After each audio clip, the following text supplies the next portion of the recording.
আমার সকল মিষ্টি বন্ধুদেরকে শুভ সকাল জানিয়ে আজকের ব্লগটা স্টার্ট করছি। তো চলো ভিডিওটা স্কিপ না করে প্রথম থেকে শেষ পর্যন্ত দেখতে থাকো, আশা করি খুব ভালো লাগবে।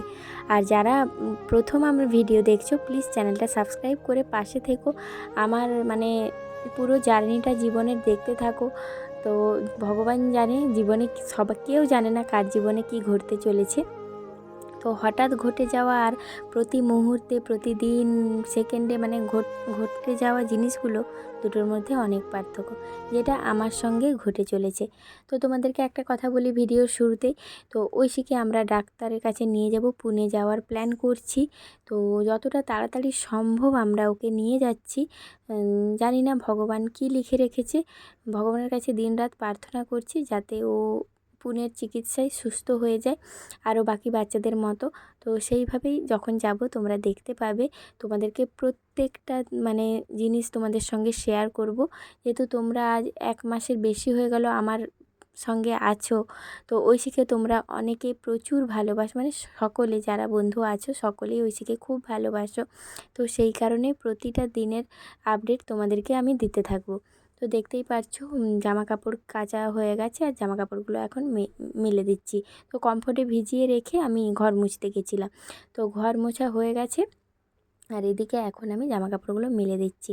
আর এখনও তো জানোই আমার স্নান হয়নি, আর ঐশীর বড় মা উপরে এসেছিলো জামা কাপড় শাড়ি টাড়ি মেলছিল, তো তার সঙ্গেই কথা বলছিলাম। আর এদিকে আমি এখন জামা কাপড়গুলো মেলে দিয়ে স্নান করতে ঢুকে যাব। তারপর দেরি হয়ে যাচ্ছে, তারপর আমি নিচে যাব, তারপর খাওয়া দাওয়া হবে। আর ঐশীকে একটু সুজি খাইয়ে দিয়ে উপরে এসেছি, না হলে কি বলো তো, যতক্ষণে আমি সব কাজ সেরে নিচে নামবো তখন অনেকটা দেরি হয়ে যায়।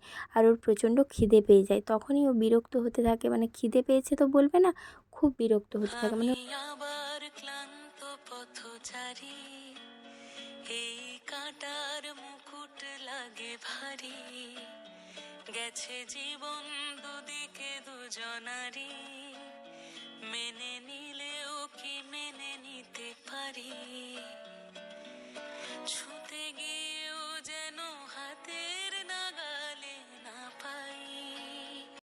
এইদিকে দেখো ফুল তুলে নিয়ে চলে এসেছি, ফুল তুলে সব রেডি করে রেখে দিয়েছি। তো ঐশীর ঠাম্মি স্নান করে পুজোটা করবে, তারপর আমি স্নান হলে আমি ঠাকুরকে ফুল দেব। তো সেইভাবেই প্রতিটা দিন কাটে। এবারে এক আধ দিন আমি যেদিন সকালে সব কাজ সারা হয়ে যায় আমিও পুজোটা প্রথম থেকে শুরু করি। আর এদিকে দেখো কত ফুল ফুটেছে, এক ঝুড়ি ফুল, আরও অনেক ফুল গাছে থেকে গেছে, তুলিনি, এত কি বলবো, এগুলোই দিয়ে শেষ করতে পারি না দুজনে। তো ঠাকুরের বাসন টাসন ধুয়ে, বাসন বলতে আজকে তো শুধু প্রদীপটা আর প্লেটটা ধুয়েছি। আর এদিকে দেখো ফুল তুলতে গেছিলাম, গাছে দুটো বেগুন হয়েছিল, আর বেগুনগুলো এতটাই টেস্টি কি বলবো, সার তো দেওয়া হয় না তাই। আর এদিকে দেখো দুধ দিয়ে গেছে, দুধ গরম করছি। তারপর এখন দেখো এদিকে চা বসিয়েছি, একটু সবাই চা খাবো। আর সকাল থেকে তো আমার চা খাওয়া হয়নি, সেই জন্য না মাথাটা খুব ধরে গেছে, ওই জন্য একটু চা বসিয়েছি, 3 জনে চা খাবো। তারপর ঐশী এখন ঘুমোচ্ছে। আর এদিকে দেখো কী কী রান্না হয়েছিল। এই যে দেখো জল ভাত আছে, আর এই যে যে ভাতটা আছে ওইটা ঐশীর বাবা নিয়ে গেছিলো, বাকি থালায় আছে, ওটা ওই জল ভাতে ঢেলে দেবো। আর এদিকে দেখো আজকে মাছের ঝোল হয়েছে, আর ঐশীর জন্য একটু আলুর ঝোল করে রেখেছিলাম, কারণ ঐশী শুধু সেই আলু মুড়ি খাবে বলে, তো ওই কারণে আলুর ঝোল করে রেখে দিয়েছি। আর কি বলো তো, শুধু আলু ভাতে দিয়ে মাখিয়ে দিলে হবে না, হলুদ রঙটা দেখতে পায় না তো, সেই জন্য বলবে সাদা সাদা খাবো না, ও তো কালার জানে না এইরকম বলে। আর এদিকে দেখো এখানে বরবটি আলু ভাজা ছিল, আর এটা মাছের তেল দিয়ে বেগুন আলু ঝিঙে পটল সব দিয়ে একটা শুকনো করে চচ্চড়ির মতো করা হয়েছে। আর এখানে মাছের ডিম ভাজা আছে, কারণ ঐশী তো মাছের ডিম ভাজা মাছের ডিম দেখেছি এখন কন্টিনিউ প্রতিদিন দিতে হবে। জানি মাছের ডিমেও আয়রন থাকে, কিন্তু কি করব, ওকে যদি সব কিছু থেকেই বাধা দিই ও কী খাবে বলো, তাই একটু করে দিই। আর ওটাতে ঐশীর মাছের ঝোলটা ছিল। আর এখন বাজে 4:30 মতো, আর ঐশী ঘুমোয়নি, আমি একটু ঘুমিয়ে গেছিলাম, তো আমাকে বলছে মামি ওঠো, পুচি কিছু খাবে, পুচি কিছু খাবে, এরকম করে যাচ্ছে। আমি যে কী খাবে, বলছে পাঁপড় ভাজা। তো ওটা আমি বাজার গেছিলো, পাঁপড় এনেছিল, তো ওটা দেখে রেখেছে, তো বলছে পাঁপড় ভাজা খাবো। আমি যে ঠিক আছে চলো। তো নিচে এসে ওকে একটা পাঁপড় ভেজে দিয়েছিলাম, ও সেটা ঘরে বসে খেয়েছে, অর্ধেকটা খেয়েছে, অর্ধেকটা ওর বড় মাকে খাইয়ে দিয়েছে। আর এখন 5টা বাজে। তো আমি ভাবলাম যে সকালে ওর বাবাকে চাউমিন করে দিয়েছিলাম, তো বলেই রেখেছিলাম যে বিকেলে আমাদের জন্য সবার জন্য চাউমিন করব। তো সেই জন্য চলে এসেছি চাউমিন করতে। আর এখানে দেখো বললাম না বাজার গেছিলো, এই যে দেখো আটা নিয়ে এসছে, যেহেতু রাত্রে রুটি খাওয়া হয় আটাটা কিনে এনে রেখেছে। আর এটা পুরো বাড়িতে ভাঙানো আটা যেরকম হয় না গম ধুয়ে করে, সেই রকম আটাটা খুব ভালো। আর এদিকে দেখো 2 প্যাকেট চাউমিন সেদ্ধ হতে দিয়ে দিচ্ছি, মানে 2 প্যাকেটেই আমাদের যথেষ্ট, মানে এর থেকে বেশি খাওয়া যাবে না এটাই। আর সেরকম সবজি কিছু নেই বাড়িতে দেওয়ার মতো, বরবটি আছে কিন্তু ওই বরবটিগুলো দেওয়া যাবে না।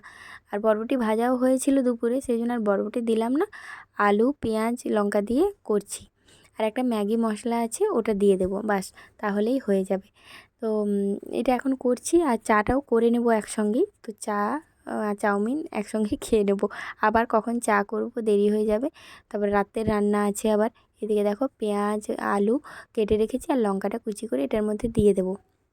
এই যে দেখো এই তেলটাতে পাঁপড় ভেজেছিলাম, একটু তেলটা থেকে গেছে, তো ওই তেলটাতেই দিয়ে দেবো। আর কি এই তেলটা আবার আলাদা করে রাখবো, কখন আবার দেওয়া হবে, তার থেকে এই তেলটাতেই করে নেব। মনে হয় না পাঁপড়ের গন্ধ আসবে, যেহেতু একটা ভেজেছিলাম, বেশি ভাজলে হয়তো হতো তাই না? আমার আবার ভয় লাগে তেল থাকলে, কোনো রান্না করে তুলেছি ভাজাভাজি, মানে বিশেষ করে উচ্ছেটা খুব ভয় করে। তারপরে কোনো কিছু ভাজা বা তরকারি করতে গেলে মনে হয় তেতো হয়ে যাবে না তো। তো তারপরেও অনেকবার করে দেখেছি, কোনো দিনই তেতো হয় না। তো এদিকে দেখো চাউমিনটা সেদ্ধ হয়ে এসেছে, চাউমিনটাতে একটু নুন আর সাদা তেল দিয়ে দিয়েছি। আর এই চাউমিনগুলো এত ভালো কি বলবো, মানে একদমই যতই সেদ্ধ করো চ্যাটচ্যাটে হয় না। এই যে দেখো, আর এত সরু, মানে সে সিমাইয়ের মতো। তো সেদ্ধ হয়ে গেছে, আমি ইন্ডাকশানটা অফ করে দিয়েছি। তারপর এদিকে দেখো আলুটাও আমার প্রায় ভাজা হয়ে গেছে, প্রায় নয় ভাজাই হয়ে গেছে। আমি একটা ওই ম্যাগি প্যাকেটগুলোর 2টো মশলা আলাদা করে রেখেছিলাম, তো সেই মশলার 1 প্যাকেট মশলা দিয়ে দিচ্ছি, বেশি দেবো না, যেহেতু ঐশীও খাবে, বাইরের মশলাটা ওকে দেওয়া চলবে না। তো সেই কারণে আমি 1 প্যাকেট দিলাম আর একটু গোলমরিচ গুঁড়ো দিয়েছি। আর কাঁচা লঙ্কা তো দেওয়াই আছে। তো এখন এটা হয়ে গেলে 4 জনে খাবো। আর এদিকে দেখো বানানো হয়ে গেছে, একদম ভাজা ভাজা করে নিয়েছি। আর এত, মানে কি বলবো, কোনো কিছুই দেওয়া হয়নি কিন্তু খুব ভালো টেস্ট হয়েছিল। আর সকালে যে করেছিলাম এরকমই করেছিলাম আলু পেঁয়াজ দিয়ে, শুধু ওর বাবা চাউমিনটাতে ম্যাগি মশলা দিইনি। তো ওর বাবা প্রথমে অর্ধেকটা নিয়েছিল, তারপরে বললো যে ভালো লাগছে, তো পুরোটাই খেয়ে নিয়েছিল। আর তার সঙ্গে ঐশী একটু খেয়েছিল। আর এদিকে দেখো চা বসিয়েছি, চাটা একটুক্ষণ ফুটতে দিচ্ছি, কারণ একটু লিকার চা তো, একটু কড়া না হলে না খাওয়া যায় না, যেন মনে হয় চিনি জলটা খাচ্ছি। আর এদিকে দেখো গোলমরিচ আর বিট নুন 2টো কাপে দিয়ে রেখেছি। আর আমি খাই না, আমি একদম লিকারটাই খাই, আমি ওইসব কোনো কিছু মিশিয়ে খেতে পছন্দ করি না। তো খাওয়া দাওয়া হওয়ার পরে এদিকে দেখো সন্ধে দিয়ে এসেছি, এসে এখানে আমি ডিমটা ভাজছি, ভেজে ডিম আলু দিয়ে ঝোল করব, হালকা একটু ঝোল করব। ভাত করেছি একটু, ঐশীর বাবা ভাত খাবে আর ঐশীও ভাত খাবে। তো ভাত করে নিয়েছি, ভাত হয়ে গেছে, যে দেখতে পাচ্ছ ভাতটা উবড়ো করে রেখেছি। আর আমার রুটিও হয়ে গেছে। তো 7টা রুটি করেছি, ঐশীর ঠাম্মি আর আমি আর ওর বড় মা আমরা রুটি খাবো। আর এদিকে ভাত ওরা 2জন খাবে, বাবা আর মেয়ে। এদিকে আমি ডিমের মাছের ঝোলও বলছি, ডিমের ঝোলটা করে নিয়ে আমার কমপ্লিট হবে, জানো তো। মানে এত গরম লাগছে, সেই বিকেল থেকেই বলতে পারো রান্নাঘরে ঢুকে আছি, মানে এত গরম করছে। মানে গিয়ে আমি রান্নাবান্না কমপ্লিট করে আগে স্নান করব, না হলে মনে হচ্ছে বাঁচতে পারবো না, মানে এতটা কষ্ট হচ্ছে। আর ঐশীর বাবাও বাড়ি চলে এসেছে, কি নিয়ে এসছে তোমাদেরকে দেখাচ্ছি, দেখো। এদিকে দেখো ডিমের ঝোলটা হয়ে গেছে, একদম হালকা করে করেছি, জানো তো, এত গরম, বেশি মশলা দিইনি। আর এদিকে দেখো ছানার পায়েস এনেছে। তো চলো, গুড নাইট।